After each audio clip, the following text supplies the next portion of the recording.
Hi, thanks for joining me today.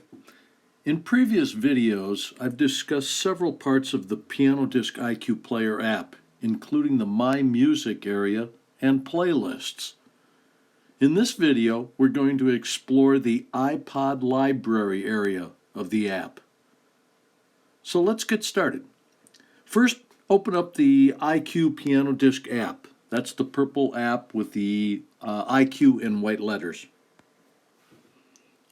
At the bottom of the screen, you'll see 5 different icons, actually 6. The one we're going to look at today is the iPod library. When you initially installed the PianoDisc IQ Player app, that area is going to be empty. So go down at the bottom of your screen and touch iPod library. And you see it says no songs. To understand the iPod library, you first have to understand what it does and how it works. This is what we call an access function.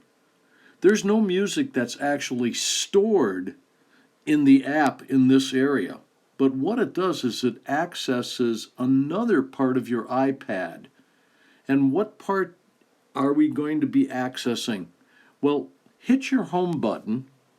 That's the indented button at the bottom of the screen, and locate the native music app.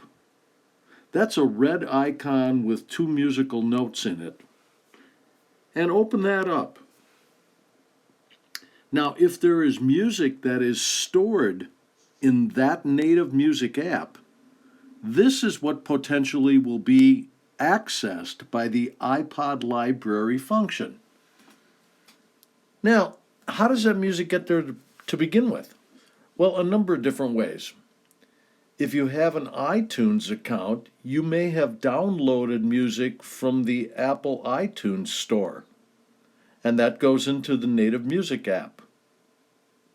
Perhaps you have imported CDs that you own, and if you've imported them using a computer and you've synced your iPad to the computer, that music from the iTunes app is going to be showing up in the native music app of your iPad. But there is another way that music can get there, and that is if you've been a PianoDisc user and owner for a while, you may have already put music into the native music app through iTunes when you purchased music, or perhaps when you loaded the free music disc that used to come with the PianoDisc player kits a few years ago. So this is the type of music that we're most concerned about in the iPod library, and that is PianoDisc music that in one way or another was put into iTunes on a computer and then synced to the iPad.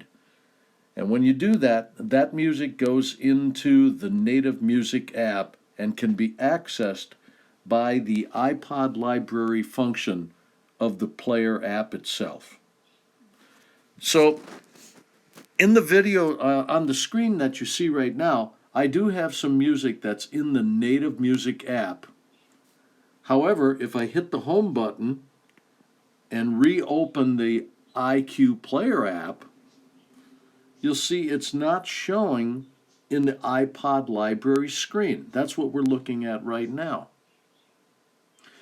But if you look in this screen, under where it says no songs, it says touch to sync your music library. So if you have music in the native music app and you want to access it through the IQ Player app, you're going to touch that blue line. I'm going to tap it right now. And a message comes up that says, PDIQ would like to access Apple Music, your music, and video activity, and your media library. If you want this to take place, touch OK. And it's loading the 31 songs that are in my iPod library. and it's now adding them to the total number of songs that are in my library. I have over 400 songs right here. And so that would take a little time to do that, but when you're done, the iPod library will show the 31 songs that I have added, not to the app itself, but I've given the iPod library access to what is in the native music app. It sounds a little confusing, but it's a great way for people, especially if they've had a PianoDisc system for a while and recently upgraded to Prodigy and the IQ Player app. This is a great way that they can access that music that does not show up in the My Music library. So I hope this has been helpful. Like I said, it's a little bit confusing what the iPod library is, but it's an access function that allows you to get and play music that is stored in the native iPad's music app itself. So thanks for joining me.